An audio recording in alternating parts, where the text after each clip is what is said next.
Shalom, selamat pagi Bapak Ibu, Saudara-saudari sekalian. Salam sejahtera buat kita semua yang sedang menonton channel ini. Di pagi yang indah ini, marilah kita menerima sapaan firman Tuhan melalui renungan harian HKBP Resort Sutoyo. Kita bersatu dalam doa. Damai sejahtera dari Tuhan Allah yang melampaui segala akal, itulah kiranya yang memberkati hati dan pikiran saudara. Di dalam Kristus Yesus Tuhan kita. Amin. Firman Tuhan yang ingin menyapa kita di pagi hari ini diambil dari kitab Efesus 4 ayat 26. Demikian firman Tuhan. Apabila kamu menjadi marah, janganlah kamu berbuat dosa. Janganlah matahari terbenam sebelum padam amarahmu. Dalam bahasa Batak dikatakan, ia tarimas hamu, unang mak mardosa, unang mak sanga mate mataniari, somitop rimas muna. Saudara-saudari yang terkasih dalam Yesus Kristus, firman Tuhan hari ini berbicara tentang salah satu rasa yang ada dalam diri manusia, yaitu rasa marah atau amarah.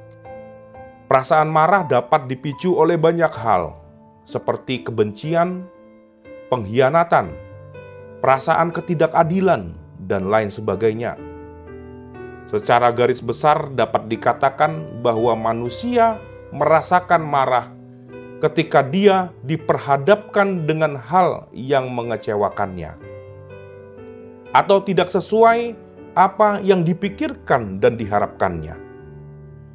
Itu sebabnya semakin tinggi harapan seorang manusia terhadap sesuatu hal atau seseorang, semakin tinggi pula rasa marah itu muncul ketika harapannya tidak terpenuhi. Oleh karena itu, dapat dikatakan bahwa merasakan marah adalah hal yang manusiawi, karena semua manusia pasti pernah merasakannya. Bahkan Yesus sendiri pun marah ketika bait Allah dipenuhi perdagangan, yang juga menunjukkan sisi manusia dalam diri Yesus. Namun, dengan firman hari ini, kita dituntun untuk menunjukkan identitas kita sebagai orang percaya, yaitu mampu mengelola emosi atau amarah. Mengapa?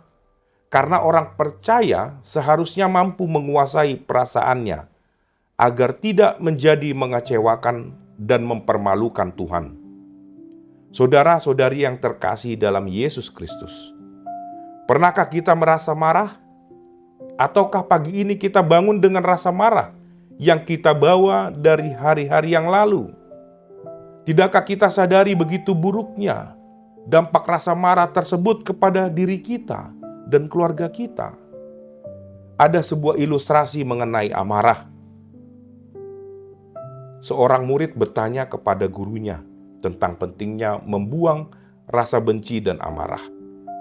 Gurunya berkata agar setiap kali dia merasa marah pada seseorang, maka simpanlah satu buah tomat ke kantong atau tasnya,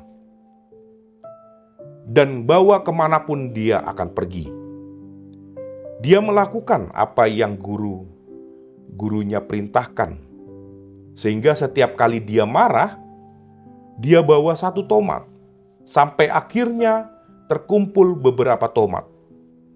Seiring berjalannya waktu, hari demi hari tomat itu mulai membusuk dan menimbulkan bau, serta mengotori kantong dan tasnya. Karena itu dia datang kepada gurunya dan mengatakan yang terjadi pada tomat itu. Lalu gurunya berkata, "Demikianlah rasa marah itu, nak.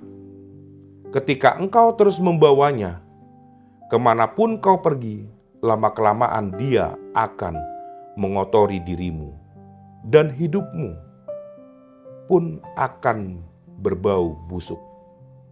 Itu sebabnya firman Tuhan hari ini juga menegaskan bahwa rasa marah itu harus segera diatasi dan dipadamkan, sebelum matahari terbenam atau sebelum memasuki hari yang baru. Karena dampak buruk amarah akan semakin besar seiring bertambahnya waktu kita. Memelihara atau membendam amarah di dalam diri kita. Apakah yang membuat manusia menjadi berdosa karena marah? Ingatan akan kesalahan, ingatan akan rasa kecewa. Ingatan ini yang dipakai si iblis untuk mengarahkan kita berbuat dosa, dengan cara membawa ingatan kita mengulangi terus-menerus perbuatan yang mengecewakan kita tersebut. Hal itu bahkan terlihat nyata dalam kasus-kasus kriminal yang dilakukan belakangan ini hanya karena perkataan yang menyakitkan hati. Karena itu, jika saat ini kita sedang merasa marah, atau hari ini ada yang membuat kita marah, kuasailah perasaan marah itu dengan mengingat kebaikan Tuhan. Ampunilah dia yang membuatmu marah, karena amarah hanya akan merusak sukacita hidupmu. Hapuslah ingatan yang membuat kita marah. Gantikanlah dengan ingatan akan kebaikan Allah dalam mengampuni kita. Ingatan pada Allah akan memampukan kita mengendalikan dan memadamkan amarah. Amin. Kita berdoa. Ya Tuhan Allah Bapa yang bertata dalam kerajaan surga, terima kasih atas firman-Mu yang boleh kami dengar pada pagi hari ini. Engkau mengajari kami agar tidak membiarkan rasa marah merusak sukacita kami dan mengotori kehidupan kami. Kami menyadari bahwa amarah sering menggiring kami untuk melakukan hal berdosa demi kepuasan pembalasan yang sesungguhnya tidak berarti. Kuatkan kami senantiasa melakukan kehendak-Mu dalam kehidupan kami. Dalam nama anak-Mu, Tuhan Yesus Kristus, kami berdoa. Amin. Terima kasih telah menonton channel ini. Selamat beraktivitas kembali. Salam sehat buat kita semua. Tuhan Yesus memberkati kita.